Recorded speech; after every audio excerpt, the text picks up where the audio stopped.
안녕하십니까? 네. 이발까지. 날이 좀 쌀쌀해졌어요. 네. 이럴 때는 민법 공부를 해야 돼요. 네. 열이 후끈. 네. 민법 공부는 열이 나서 추위도 이겨낼 수 있습니다. 지난주에 이제 올해 시험 합격자 발표가 있었죠. 수요일 날. 수요일 날 있었나요? 네. 그래서 작년보다 좀 합격 인원이 많았어요. 늘었어요. 응시 인원도 늘었고, 합격자도 늘었고. 그래서 이제 뭐 내년엔 좀 어렵게 나올 거다 이렇게 또 미리 예상하시는 분들이 계시는데, 올해도 작년보다 어려울 거라고 다들 예상했어요. 작년에도 그 전에보다 어려울 거라고 다들 그랬어요. 그런데 앞으로 민법 문제는 그냥 요 난이도대로 그냥 출제가 될 겁니다. 더 어렵거나 더 쉬워지지 않고. 나중에 이제 기출문제 확인해 보면, 지금은 확인하면 안 돼요. 지금 하면 안 되고, 한 3월달 이때부터 이제 확인을 하다 보면 난이도가 어느 정도인지, 어느 정도 준비하면 되는지, 그걸 이제 아실 수 있게 돼. 거기에 맞춰서 이제 정리를 해 나가시면 됩니다. 그 전까지는 무조건 많이 들으셔야 된다 그랬어요. 네. 복습하셨죠? 네. 지난주 거만 하시면 안 되고 1주차부터 계속 누적적으로 반복해서 복습을 하셔야 된다 그랬어요. 그랬더니 어떤 분이, 아니 그러면 1주차 거는 12월 말 되면 7번을 듣는 거 아니냐, 너무 많이 듣는 거 아니냐, 1주차 거만. 1주차 거를 제일 많이 까먹었어요. 그렇죠? 제일 오래됐기 때문에. 그래서 한 번이라도 더 듣는 거예요. 그러니까 누적적으로 복습하는 것에 대해서 불만 갖지 마세요. 그래서 다음 주에 오실 때는 1, 2, 3, 4 그리고 이번 주 거까지 이렇게 딱 듣고 오시는 거예요. 그렇게 자꾸 누적을 시켜서 마지막 가면은 1주차 걸 7번 들었어. 이렇게 돼야 돼. 그렇게 복습을 해주셔야 기억이 조금 더 명료합니다. 어떤 분이 어제 물으시더라고요. 민법은 얼마나 들어야 이해가 될까요? 라고 물어보시더라고요. 얼마쯤 들어야 기억에 남아있을까요가 아니라 이해가 될까요를 물어보시더라고요. 아, 그분은 아주 질문을 정확하게 하신 거예요. 그래서 제가 최소 3번 들어야 이해가 됩니다. 그랬어요. 3번을 들어야. 이해하는 거하고 머리에 남아있는 건 별개의 문제입니다. 이제 머리에 남아있으려면 거기다 플러스 7번. 거기다 이제 문제를 풀려면 플러스 5번. 이렇게 되는 거예요. 이게 다 달라요. 이해하는 거하고 암기하는 거하고 문제를 푸는 거하고 그러니까 단계별로 다르니까 지금은 최대한 많이 들으셔서 한 번 들을 때 이해된 부분과 두 번째 들을 때 이해되는 부분이 조금씩 달라져요. 그러니까 자꾸 반복해서 들으셔야 돼요. 아시겠죠? 네. 지난주에도 말씀드렸지만 대한민국 사람들은 죽으라고 안 한다 그랬죠. 뭐 하라 그러면 죽으라고 안 합니다. 특히 공인중개사 수험생분들 징그럽게 안 하세요. 1년 내내 제가 치를 떨어요. 하도 안 하셔서. 여러분들은 그러지 마세요. 대답도 무지하게 잘해요. 대답도 하여튼 무지하게.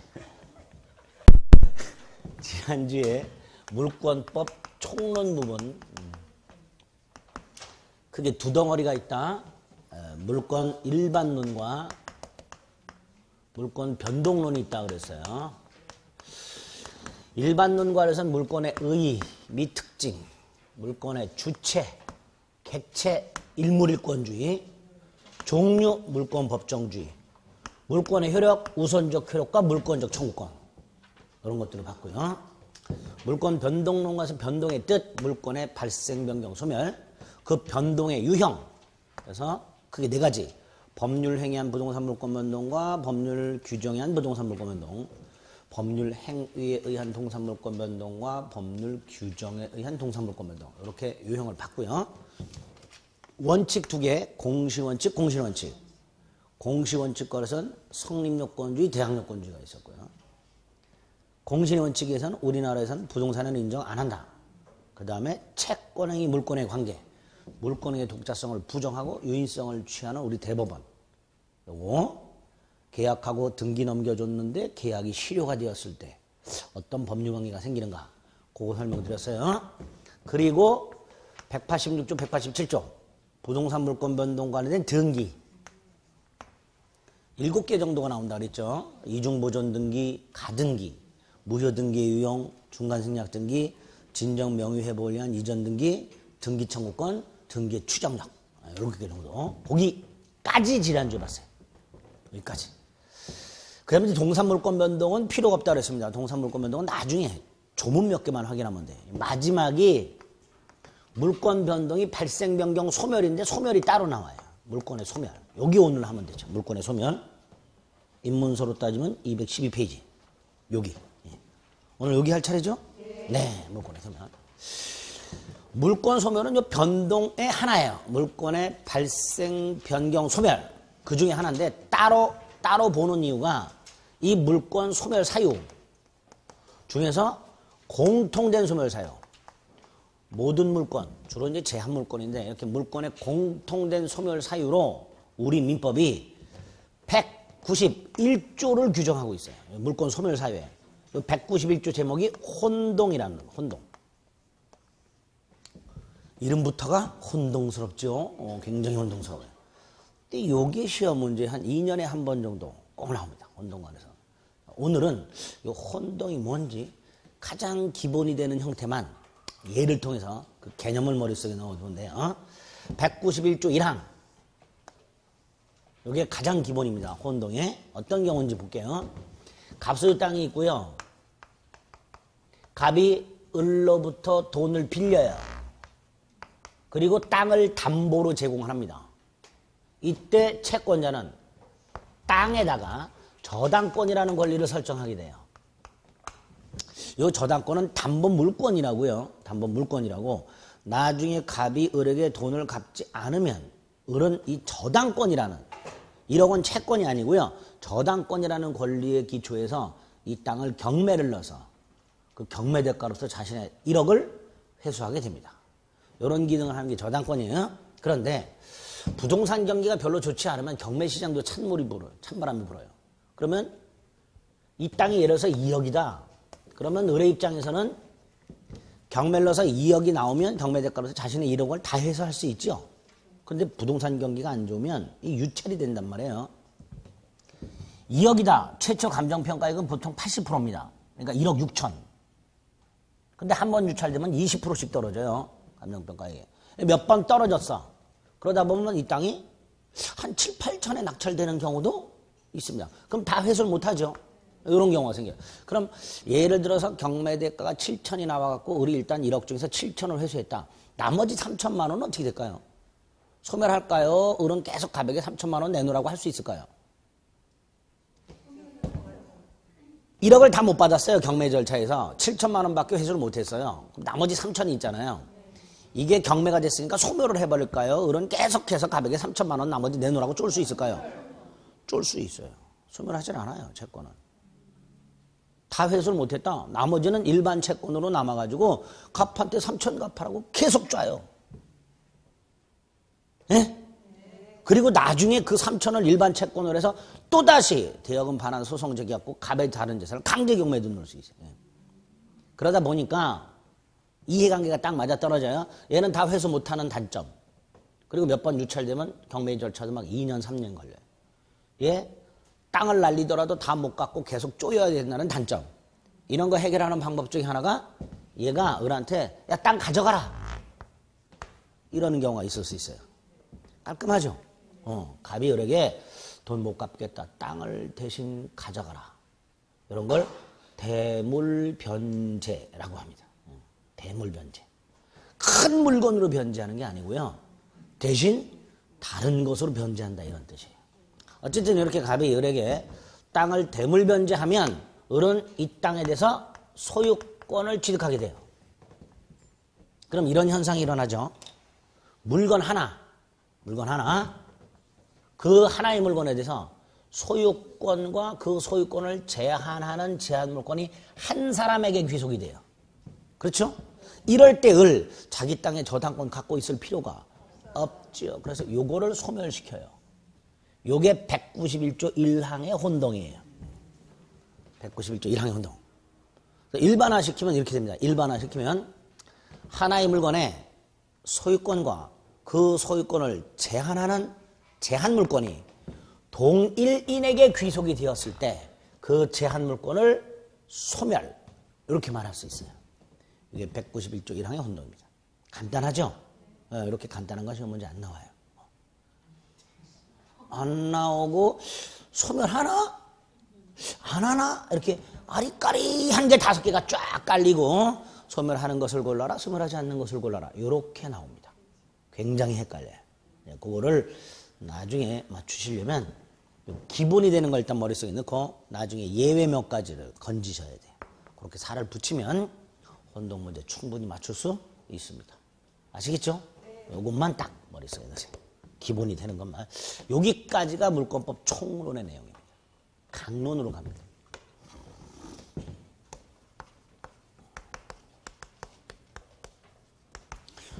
자, 물권법 강론에는 우리 민법상 8개의 물권이 있다 그래서 우리 215페이지에 보면 물권 강론에 체계 해가지고 쭉 나와 있죠.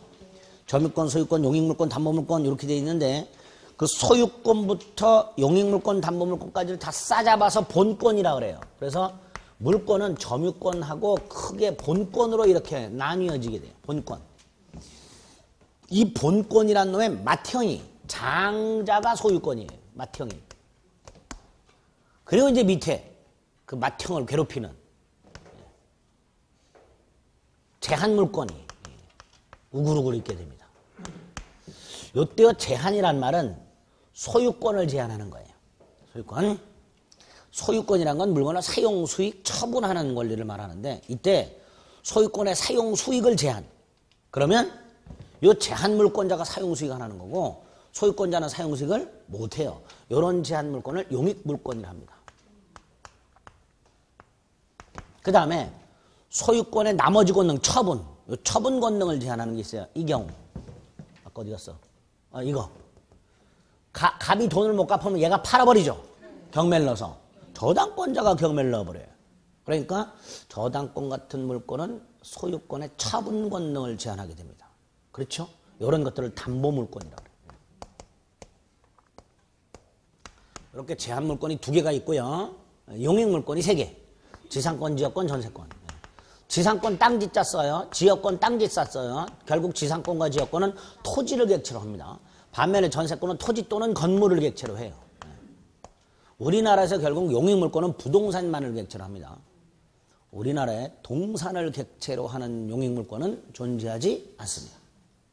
그럼 남의 동산을 사용하려면 어떻게 될까? 임대차 같은 계약관계를 통해 사용할 수 있을 뿐 물권을 설정할 수는 없습니다. 어쨌든 이 3가지가 용익물권이고요. 담보물권도 3개가 있죠. 유치권, 질권, 저당권이라고. 질권은 말씀드렸어요. 전당포 주인이 전당 목적물에 대해서 갖는 권리 그랬어요. 돈 갚을 때까지 물건 안 돌려주고 버티는 거. 이게 질권이래. 요 질권을 뺀 나머지가 우리 시험범위 있는데요. 일단 강론은 이렇게 물권을 구별할 수가 있어요. 그런데 왜 점유권과 나머지 물권을 싸잡아서 이렇게 구별을 할까? 당연히 완전히 성질이 다르기 때문에 이렇게 나눴겠죠. 점유권. 물건을 점유하는 권리예요. 물건을 점유하는 권리라고 그래요. 점유하는 권리.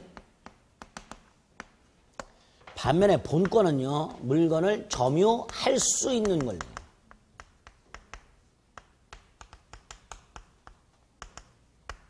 줄여서 할 권리라고도 합니다. 점유할 수 있는 권리라는 것은 물건의 점유를 정당화시키는 권리 말이에요. 정당. 그 물건을 점유하는데 그게 정당하냐 아니냐는 본권이 있냐 없냐에 따라서 달라져요. 자, 도둑놈을 예를 들면 이게 원장님 책인데요. 제가 훔쳤어. 전혀 도둑놈 같이 안 생겼죠 제가. 근데 지금부터는 도둑놈이라고 생각을 하세요 저를. 제가 이걸 훔쳤어요. 훔쳐서 이 책이 제 수중에 있어요. 제 수중에 있죠? 네? 이런 게 점유예요. 물건이 누군가의 수중에 있는 게 점유예요. 그러니까 저는 이걸 점유하고 있으니까 점유하는 권리가 있지요. 그렇죠? 점유하고 있으니까 점유하는 권리가 있어요. 반면에 제가 도둑질 했으니까 이게 정당해요? 저는 뭐가 없어요? 본권은 없어요. 도둑놈은 도둑질한 물건에 대해서 점유권은 있으나 뭐가 없다? 본권은 없다. 이렇게 되는 거예요. 반면에 이걸 저한테 도난을 당하신 원장님. 책만 도난 당한 거지 소유권이라는 권리까지 도난 당한 게 아니라 그랬어요. 그럼 이 책에 대해서는 여전히 원장님이 소유권이라는 본권을 갖고 계세요. 그런데 이 책이 원장님 수중에 있지는 않죠. 원장님은 본권은 있으나 점유권은 없게 됩니다. 이렇게 개념을 좀 구별하시면 돼요. 도둑놈은 도둑질한 물건에 점유권은 있으나 본권은 없다. 반면에 피해자는 본권은 있으나 점유권은 없다. 이렇게. 그래서 점유권은 점유만 하면 인정되는 권리예요. 점유만 하면. 반면에 본권은 그걸 정당화시켜주는 권리만 합니다. 보통은요, 이 두 가지를 다 가지고 있는 게 보통이에요. 여러분들은 책을 돈을 주고 사셨죠? 소유권이 있어요. 현재 민법책이 입문서가 여러분 수중에 있죠? 점유권도 있어요. 이렇게 보통 본권과 점유권을 다 가지고 있는 게 일반적이기는 하나 반드시 그런 건 아니라 했어요. 도둑놈처럼. 그러면 보세요. 여러분들은 책에 본권이 있죠? 소유권. 그런데 점유권도 있어요. 반면에 도둑놈은 본권은 없는데 점유권이 있어요. 그럼 이렇게 말할 수 있죠. 점유권은 그 물건에 대한 본권이 있냐 없냐 따진다 안 따진다?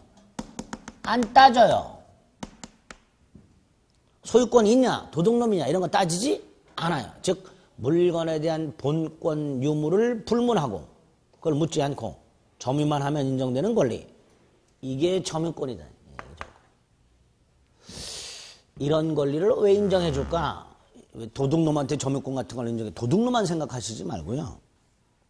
제가 그런 예를 들었죠. 미용실에서 빠마하면서 미용실 잡지를 보고 있을 때 그 미용실 잡지 원장님 소유죠. 미용실 원장님 소유잖아요. 미용실 사장님은 원장님이라 그러죠. 맞나? 네, 왜 원장님이라 그런지 모르겠어요.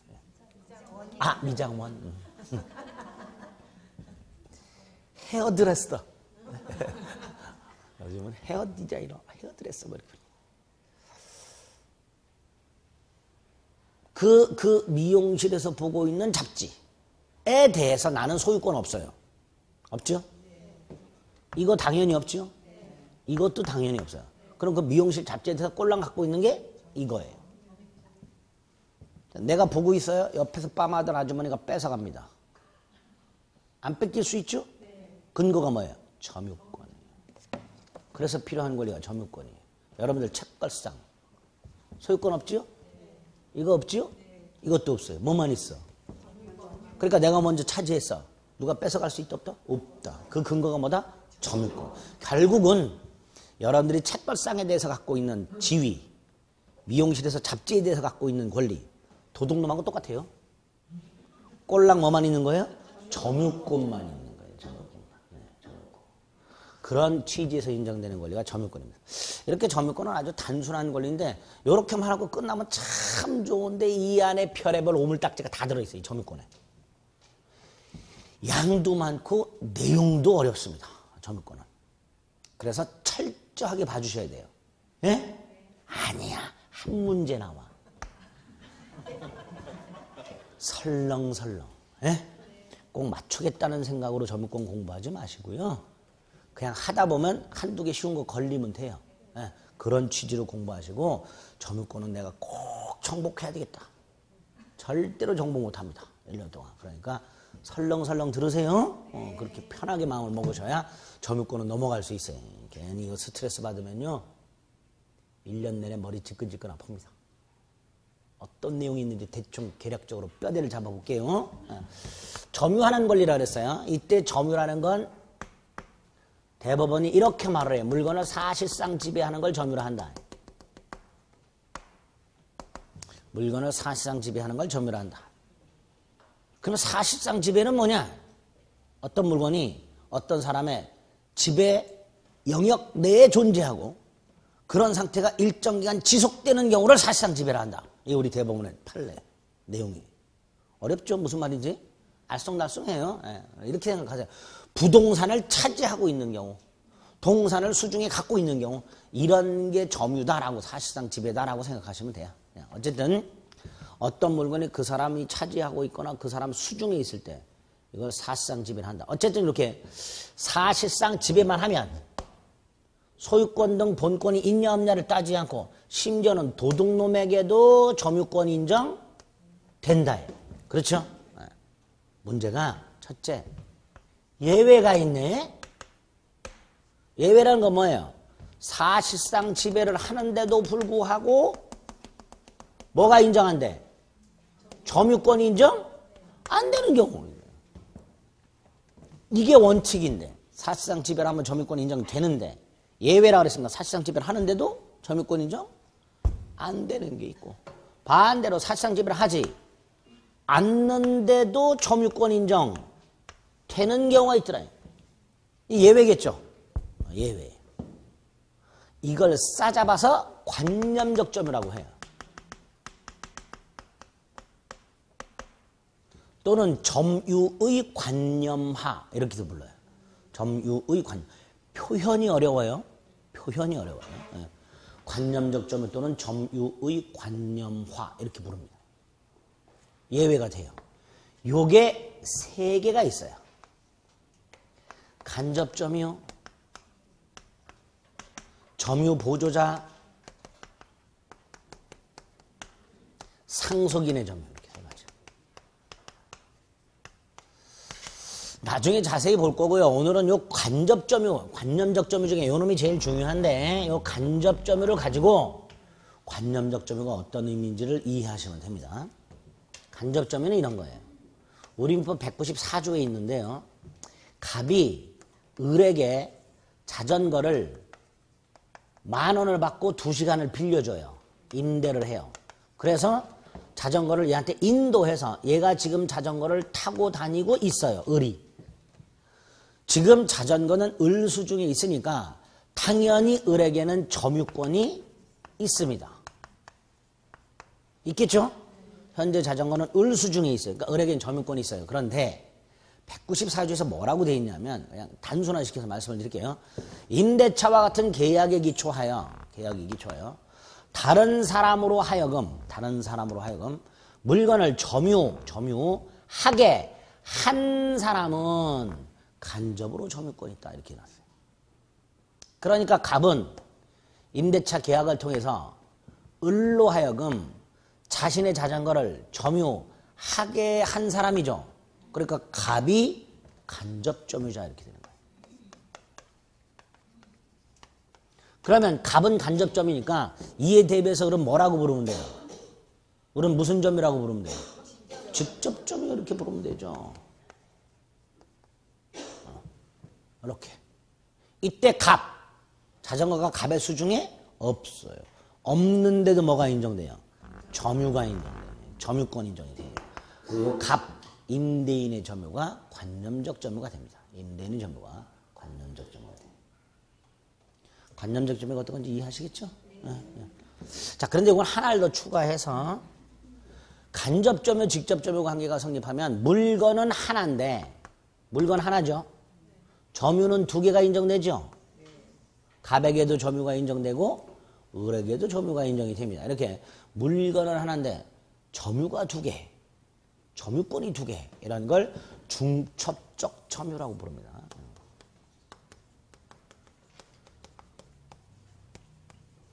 기출지문 중에 이런 게 있어요. 점유는 중첩적으로 있을 수 있다.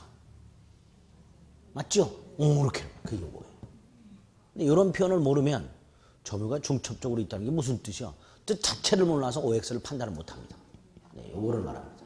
점유는 중첩적으로 있어요. 물건 하나인데 점유가 2개. 이렇게 관념적 점유가 한 세트가 나오고요. 세 번째가 점유의 태양이라는 거예요. 이게 제일 어려워요.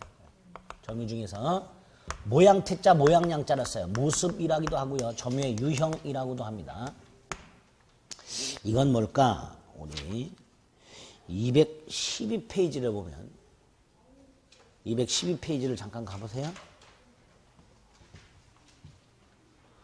212페이지에 양가로 3번에 무권리자로부터의 동산물권 취득이라고 선의 취득이라는 게 하나 있죠. 찾으셨어요? 네, 거기 박스 안에 보면 제249조 평온하고 공연하게 동산을 양수한 자가 선이며 과실 없이 그 동산을 점유한 때는 양도인이 정당한 소유자가 아닌 경우에도 양수인은 즉시 소유권을 취득한다라고 되어 있습니다. 자, 이 주문은 이렇게 읽어야 돼요. 동산을 양수한 자가 평온하고 공연하게 선이며 과실 없이 점유하는 경우 이렇게 읽어야 돼요. 즉 평온하고 공연하게가 동산을 양수한 자가 뒤로 가야 돼요. 원래 문제 조문이 약간 국회의원들이 잘못 만들었어요. 순서를. 어쨌든 동산을 양수한 자가 동산을 돈을 주고 사서 넘겨받은 자가 평온하고 공연하게 선의와 과실 없이 그 동산을 점유했을 때 양도인이 권리자가 아니어도 즉시 소유권을 취득한다. 이게 249조의 뜻입니다. 갑이라는 자가 노트북을 갖고 있었는데 이 노트북을 을이 절취를 해요. 훔쳐요. 이놈이 이걸 병한테 팔아요. 그리고 노트북을 병에게 인도해줘요. 그럼 노트북을 병이 점유하고 있죠. 병은 을로부터 노트북을 돈을 주고 사서 그 노트북을 넘겨받아가지고 현재 그 노트북을 점유를 하고 있더라. 병은. 일단 노트북은 병이 점유하고 있으니까 병에게는 노트북에 대한 무슨 권이 인정돼요? 점유권이 인정돼요. 문제는 병은 을에게 돈을 주고 샀죠. 그럼 당연히 소유권을 취득해야 되죠. 그런데 을이 도둑놈에서 소유권이 없어요. 그러니까 병은 을로부터 소유권을 취득할 수가 없어요. 을이란 놈은 소유권이 없기 때문에 병에게 소유권을 넘겨줄 수가 없습니다. 그럼 법적으로 병은 노트북 소유권을 취득할 수 없습니다. 없는데 249조에서 이렇게 해놨어요. 을이 이 노트북을 평온하고 공연하게 선의며 과실 없이 점유를 하면 뭘 취득한다? 소유권을 취득한다. 이렇게 해놨어요. 그래서 우리 민법은 물건을 점유를 하면 일단 뭐는 무조건 인정하고 점유권은 일단 인정하고 점유를 하면 그 사람이 그걸 어떻게 이걸 따지지 않고 일단 점유했으니까 뭐는 인정이 되고 점유권을 인정하고 거기에서 더 나아가서 그 물건을 어떻게 점유했을까? 평온하게 점유했을까? 폭력을 썼을까? 등등 어떻게 점유했을까에 따라서 별도의 효과를 인정을 해줘요. 소유권을 취득한다든가 등등 이렇게 점유권 이외에 별도의 효과를 인정해주는 그 점유의 유형, 이걸 점유의 태양이라 합니다. 이렇게 개념 아시겠죠? 이 점유의 태양이 여기저기 나옵니다. 우리 시험 범위에서. 우리 시험 범위에서 한 10군데 정도 나오나? 아마 그럴 거예요. 하여튼 많이 나와요. 여기저기 나오는데 이 점유의 유형이 6종류가 있어요. 이 6종류가 어떤 건지 나중에 보셔야 돼요. 오늘은 점유 태양의 개념만 좀 기억하시고 이런 걸 점유 태양이라 한다. 지금 249조 같은 경우도 동산을 점유했을 때 점유권이 인정이 되면서 이렇게 점유를 해야 뭐까지 인정돼요? 소유권. 폭력으로 점유했어요. 소유권 인정 안 되는 거예요. 이렇게 별도 효과를 인정하는 걸 점유 태양이라 한다. 이 개념만 오늘 머릿속에 빡 담으세요. 이때 민법이 인정하는 점유의 태양이 6개가 있습니다. 소유의 의사에 의한 점유라고 해서 자주, 선의, 무과실, 평온, 공연, 계속 이 6개의 점유가 있습니다. 이 6개의 점유가 곳곳에 나와요. 그때마다 이게 점유 태양이구나 이렇게 확인을 하시면 돼요. 그 다음에 그 점유 태양 중에 소유의 의사에 의한 점유 대단히 중요합니다. 여기에 나오는데 이게 대단히 중요하면서 어려워요. 그걸 나중에 살을 붙일 거예요. 그러니까 오늘은 점유 태양이라는 게 이런 제도구나 이렇게만 기억을 해주시면 돼요. 아시겠죠? 어렵습니다. 이거. 네 번째, 점유권도 권리니까 변동되지요. 점유권의 변동이 뭐예요? 점유권을 취득하고 팔아먹고 소멸하는 과정, 이거 말하게 될 거예요. 점유권의 취득, 양도, 소멸. 이 점유권의 변동이 됩니다. 이때 취득 원인, 법률 행위한 것, 법률 규정한 것, 양도, 넘기는 것, 소멸, 점유권 소멸 사유 어떤 게 있는가, 이런 것들을 간단히 봐주시면 돼요. 요게 한 세트. 다섯 번째, 요게 또 중요해요. 점유권의 효력이라고. 첫째, 점유의 권리적법 추정이라는 게 있어요. 지난주에 추정이란 거 했죠? 등기 추정 여기서 봤죠? 점유에도 추정이 인정돼요. 우리 부동산에 대한 물권의 공시 방법이 등기죠. 동산에 관한 물권의 공시 방법이 점유예요. 부동산 물권 공시 방법인 등기의 추정력을 인정해줬죠. 점유에도 추정력을 인정해주겠다. 이게 점유의 권리적법 추정입니다. 구체적 내용은 나머지 좀 보면 돼요. 이런 게 있다. 아니야. 잊어. 생각도 하지 마. 두 번째, 점유자와 회복자의 관계. 요게 올해 시험 문제 나왔어요. 잘 나와요, 이거. 중요합니다. 점유자와 회복자와의 관계라는 게 하나 있어요. 세 번째가 점유보호 청구권이라고. 점유권에 기초한 물권적 청구권이 나와요. 이거 이미 지난 시간에 약간 맛배기를 봤어요. 우리 민법상 물권적 청구권이 3종 2세트가 있다. 그 중에 한 세트가 점유권에 규정이 돼 있다 그랬어요. 그걸 말하는 거예요. 이게 점유보호 청구권이 점유권에 기초한 물권적 청구권. 그 다음에 자력구제권이라는 게 나와요. 마지막으로 준점유라는 게 나옵니다. 여기까지가 점유권에 들어있는 내용이에요. 여기까지가.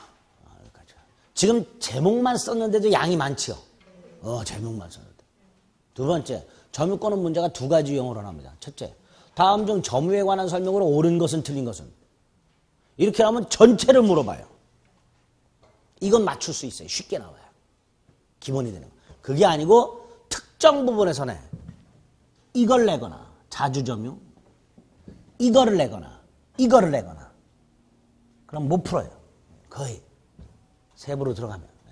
그래서 우리는 점유와 관련된 설명으로 옳은 것은 틀린 것은 이렇게 나오는 문제만 맞추려고 노력하시면 돼요. 아시겠죠? 그러다 보면 세부적인 것도 잘 하다 보면 얻어 걸릴 수도 있어요. 그거는 운에 맡기고 점유에 관한 것만 좀 기본적인 문제만 맞추겠다 생각하시면 돼요.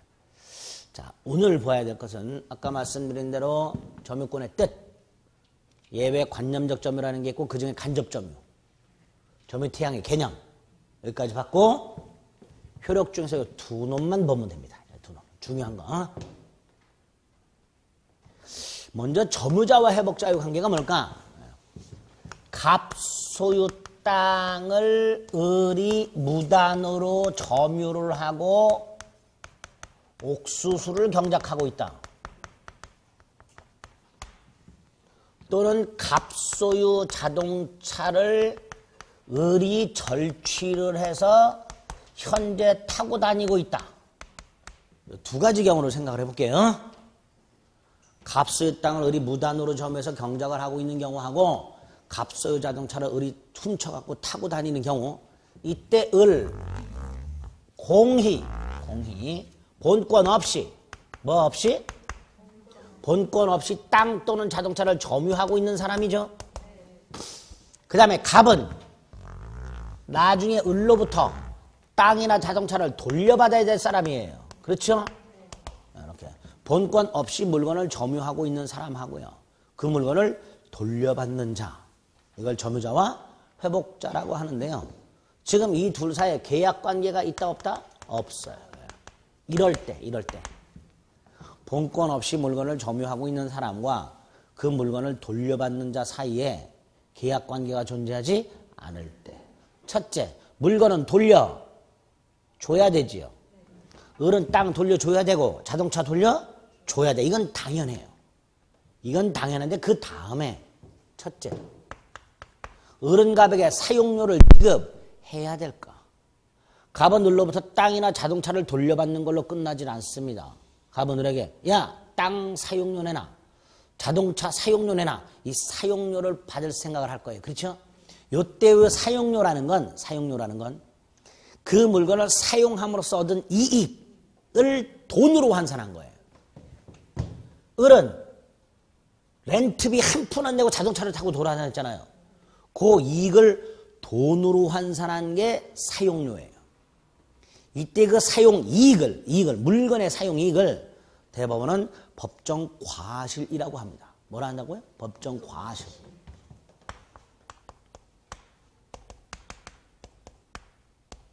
을이 이 목적물로부터 발생하는 과실을 수취할 수 있는가의 문제가 생겨요. 이때 을이 목적물로부터 발생하는 과실을 수취할 수 있는가는 곧 을이 갑에게 사용료를 지급해야 하는가하고 직결됩니다. 사용료를 지급해야 되는가.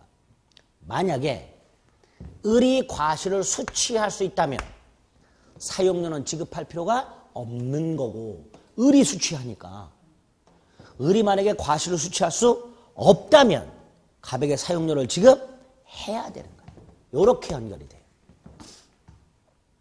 지급해야 될까요? 안 해도 될까요? 네, 하는 경우도 있고요. 안 해도 되는 경우도 있어요. 그 기준이 점유태양이에요. 그 기준이. 여기도 점유태양이 나와요.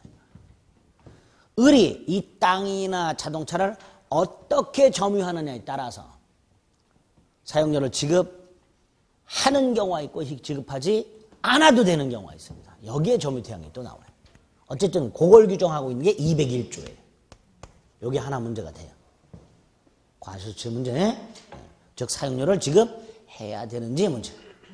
두 번째, 갑이 땅을 돌려받았는데요. 얘가 1년 팔모작을 했어요. 이 땅에다가. 땅이 어떻게 됐을까요? 너덜너덜해졌겠죠. 자동차를 돌려받았는데 여기저기가 찌그러져 있어. 우리 하도 들이받아가지고. 갑은 자동차를 돌려받는 것에서 더 나아가서 손해를 배상하라. 청구해야 되겠죠. 즉 점유물이 점유자의 고의 또는 과실로 멸실이 되거나 훼손이 되었을 때 회복자 갑은 점유자에게 손해배상을 청구하게 될 거예요. 그렇죠?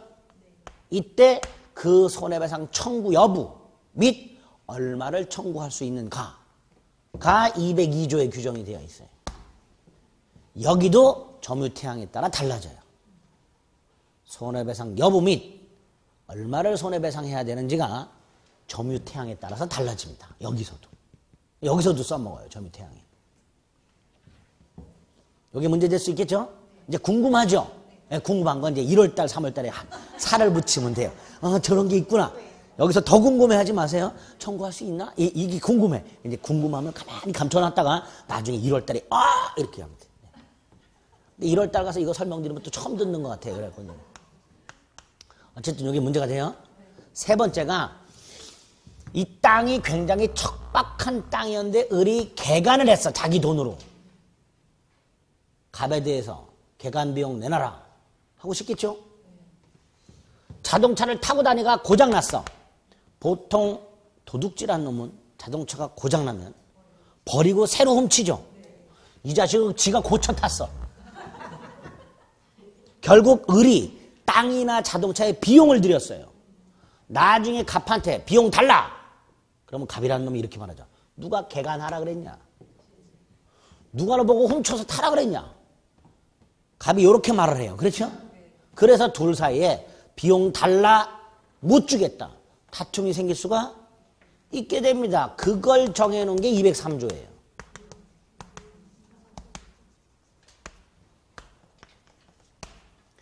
이때 이 비용 상환 청구는 위에 있는 것과는 전혀 다르게 점유태양 따위를 묻지 않고 무조건 청구할 수 있다. 이렇게 돼 있어요. 점유태양 따위를 묻지 않고 요 놈만. 그러면 도둑놈이 도둑질한 자동차에 수리비를 지출했을 때 갑에 대해서 비용 받을 수 있다 없다? 있다. 안 따진다니까. 점유태양 안 따진다니까. 무조건 청구할 수 있도록 돼 있다니까요. 이게 우리 민법상 비용상환 청구권이에요. 좀 납득이 안 되죠? 응, 납득하세요. 지금부터. 이런 것들이 일반 상식관. 이것도 여러분들은 당연히 사용료 줘야 되지 그랬어요. 근데 주는 경우도 있고 안 주는 경우도 있어요. 이것도 어떻게 보면 손해를 전부 배상해야 될 것 같죠? 전부 배상 안 해도 되는 경우도 있어요. 이거는 도둑놈은 비용상환 청구 못 할 것 같죠? 할 수 있도록 돼 있어요. 그러니까 우리가 알고 있는 일반 상식과는 전혀 다르게 규정이 되어 있기 때문에 시험 문제 잘 나와요. 올해도 여기서 시험 문제 나왔어요. 이런 걸 모아서 점유자와 회복자와의 관계라고 한다. 세 가지. 과실수취, 즉 사용료 지급의 문제, 손해배상의 문제, 비용 상환 청구 문제. 이런 게 있을 수 있다. 올해 나왔기 때문에 내년에는 나올 가능성이 좀 떨어져요. 떨어지니까 이렇게 뼈대만 잡아놨다가 나중에 중요한 거 몇 가지 추가하시면 돼요. 됐죠? 내년에 점유권이 나오면 전체를 물어보는 게 가능성이 제일 유력해요. 근데 혹 단독 문제가 특정 부분에 나온다 그러면 요게 나오거든요. 요거나 자주유명가 나올 수가 있는데 자, 요건 또 뭘까? 요거 점유보호청권. 요 점유보호처권 우리 지난주에 점유권에 기초한 물권적 청권이라고 해서 204조 점유물 반환 청구권, 205조 점유물 방해 제거 청구권, 206조 점유물 방해 예방 청구권 세 가지가 있다 그랬어요. 자, 아까 미용실로 돌아가 봅니다. 미용실에서 파마하면서 잡지를 보다가 화장실 갔다 와서 또 보려고 내가 앉아있던 의자 이렇게 덮어놓고 갔다 왔는데 옆에 파마하던 아주머니가 가져갔어. 그 가져간 아주머니한테 요 잡지 돌려달라고 할 수 있다가 204조예요. 무려 1년 내에 할 수, 1년 내. 그러니까 그 아주머니는 1년간 쫓아다니면서 잡지 내놔 할 수 있어. 그게 204조예요. 점유물 반환 청구권이라고. 소유권이 아니에요. 점유권이에요. 점유권자가 점유를 침탈을 당하면 침탈 당한 날부터 1년 내에 점유물 반환을 청구할 수도 있습니다. 이게 204조 점유물 반환 청구예요. 점유권도 권리이기 때문에 함부로 그 권리를 침탈하지 마라 이런 뜻이에요. 그게 204조예요. 그럼 아까 도둑놈으로 돌아가 봅니다. 점유권이 있다고 그랬죠. 소유자가 자동차를 발견했어요. 뺏어올 수 있다 없다? 없다. 왜? 얘한테 뭐가 있다? 점유권이 있다. 소유자가 도둑놈으로부터 자동차를 힘으로 뺏는 순간 도둑놈의 점유권을 침탈하는 거예요. 예? 납득이 안 되죠? 납득하세요. 지금부터. 그럼 값은 어떻게 돼요? 소유권에 기초해서 반환 청구를 해서 돌려받아야 돼요. 힘으로 뺏어서는 안 되고. 무슨 말인지 아시겠죠? 그런 취지에서 그래서 우리 대법원이 점유권을 만든 이유가 사회 평화 유지예요. 점유권을 만든 취지가 뭐라고요? 사회 평화 유지. 왜? 이거 힘으로 못 뺏게 만들라고. 법에 호소하라고. 정상적인 방법으로 돌려받으라고. 그래서 만들어진 게 점유권이다. 그걸 학설 이름 중에 평화 유지설 이렇게 불러요. 몰라도 되고요. 어쨌든 얘는 점유권이 있으니까 뺏으면 된다 안 된다? 안 된다. 아까 미용실에서 잡지를 보고 있는 우리 누구하고 지위가 똑같다 그랬어요? 도둑놈하고 똑같다 그랬어요. 그러니까 뺏어가면 안 돼요. 뺏어가면 돌려달라고 할 수 있는 거예요. 그래서 마련된 게 점유권에 기초한 반환 청구권입니다. 두 번째, 이렇게 의자에 덮어놓고 갔다 왔는데 깔고 앉아있어. 뭐 할 수 있다? 엉덩이 치워달라요. 방해 제거. 세 번째, 보다가 또 화장실을 가야 될 것 같은데 아까 물건을 가져가거나 잡지를 가져가거나 깔고 앉았던 아주머니 눈치를 딱 봤더니 내 눈치를 보고 있어. 이게 뭐예요? 호시탐탐 이 잡지를 노리고 있는 거죠. 그럴 때 화장실에 가면서 한마디 날리고 갈 수 있다. 또 가져가면 손모가지를 풀어버리겠다. 또 깔고 앉으면 엉덩이를 잘라버리겠다 말이죠. 이런 식으로. 그걸 방해, 예방 청구. 이 세 가지 권리를 점유권에 주고 있어요. 점유권에. 소유권에 당연히 있고요. 그 별개로 뭐에도 있다? 점유권에. 이거를 점유권에 인정하지 않으면 좀 전 같은 경우 가져가더라도 달라고 할 근거가 없게 되는 거예요. 그래서 점유권에 이렇게 따로 점유권에 의한 물권적 청구권하고 점유, 보호, 청구권 이런 걸 마련해 놨습니다. 세 가지가 있어요. 그 중에 요놈 머리에 박으세요. 점유가 침탈돼야 돼요. 그럼 내가 보는데 잡지를 보고 있는데 옆에 있는 아주머니가 자꾸 겼는지를 봐. 짜증나. 보세요. 줬어. 이건 침탈이 아니에요. 그럴 때는 점유권에서 돌려달라고 할 수가 없는 거예요. 침탈당해야 돼요. 침탈. 두 번째, 침탈당한 날부터 1년 내 해야 돼요. 1년 내. 두 가지를 머릿속에 넣습니다. 점유보호청권이라는 점유권에 의한 물권적 청권이 있다. 유형이 세 가지가 있다. 반환, 방해제거, 방해방.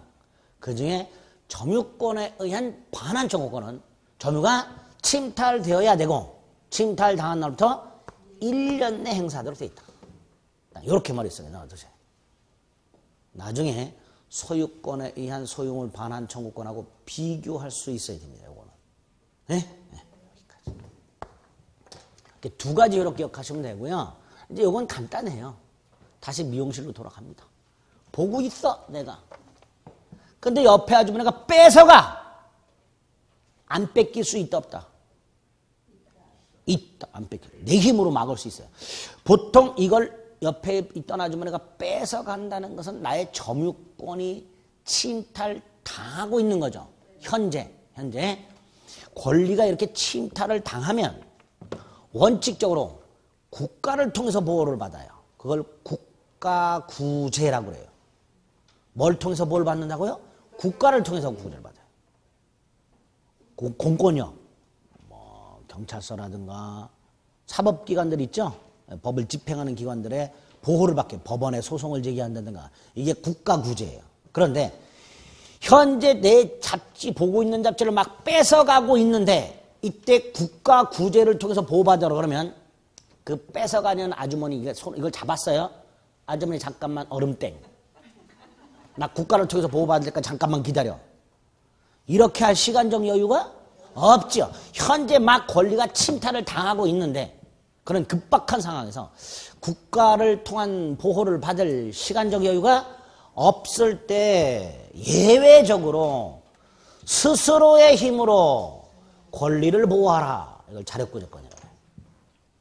두 가지가 있어요. 자력방위권이라고. 안 뺏기는 권리가 자력방위권이에요. 뺏어갈 때 내 힘으로 안 뺏길 수가 있어요. 이걸 자력방위권이라고 합니다. 두 번째가 뺏어서 도망가면 쫓아가서 도로 뺏을 수가 있어요. 이걸 자력탈환권이라고 해요. 아까 못 뺏는다 그랬잖아요. 힘으로. 예외적으로 뺏어서 도망가는 사람을 추적하여. 다른 건 안 되고 추적해서 뺏어올 수 있어요. 이걸 자력탈환권이라고 합니다. 이 두 가지 자력방위권과 자력탈환권, 자력구제권이라고 해서 점유권에 인정을 해줍니다. 소유권에는 없어요. 뭐에는 없다고요? 소유권에 없어요. 그러면 내가 소유하고 있는 물건, 아까 그 잡지가 미용실 게 아니고요. 내가 집에서 가져온 거야. 머리 파마하면서 보려고. 그럼 내 소유죠. 그리고 내가 지금 수중에 있으니까 내 점유권도 있죠. 아주머니가 뺏어서 도망을 가. 이때 내 잡지 내놔라 라고 소리 지르면서 쫓아가면 돼요, 안 돼요? 안 돼요. 내 잡지 내놔라는 소유권을 주장한 거예요. 소유권에는 이게 없어요. 자력구제권이 없어요. 내 잡지 내놔라 그러면 안 돼요. 만약에 뺏어서 도망간 사람이 저라고 한번 생각해 보세요. 저분이 뺏긴 분이 저한테 내 잡지 내놔 그러면 저는 뒤도 안 돌아봐요. 콧방귀 펑펑 껴요. 소유권에는 타력권이 없는데 뭔 소리야. 그냥 도망가요. 그런데 그분이 만약에 내가 점유하던 잡지 내놔라 이러고 쫓아오면 저는 스탑 하고 이분이 법을 아시네? 이렇게 돌려요. 자력구제권은 어디에만 인정된다고요? 점유권. 소유권에 인정되지 않습니다. 무슨 말인지 아시겠죠?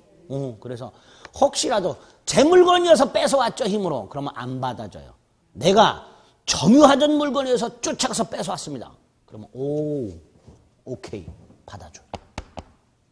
이렇게 점유권에만 자력탈환권과 자력방위권이라는 자력구제권까지 인정하고 있습니다. 이게 점유권의 효력이에요. 이 정도.